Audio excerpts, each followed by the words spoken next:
Andrea Riccardi. La mannaia di Mario Monti vuole razionalizzare finalmente il pubblico impiego, ma non lo fa con equità. Dal Veneto si è alzato un coro contro il Premier che aveva annunciato equità e rigore e invece sta prevalendo il rigore secondo PDL e Lega.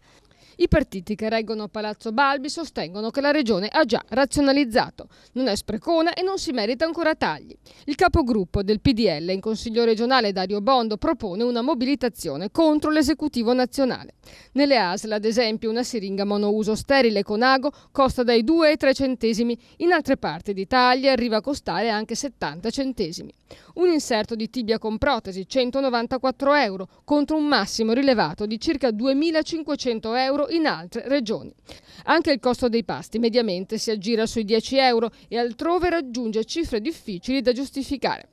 I leaders della Lega Nord sono ancora più arrabbiati e il capogruppo leghista Federico Caner confronta i dati riguardanti il personale.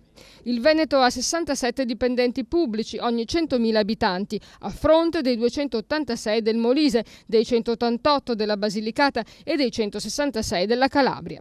Luca Zaia si lascia andare a dichiarazioni bellicose. Non cederemo di un millimetro, ha detto, sui nuovi tagli. Vogliamo l'introduzione di costi standard, soprattutto nella sanità.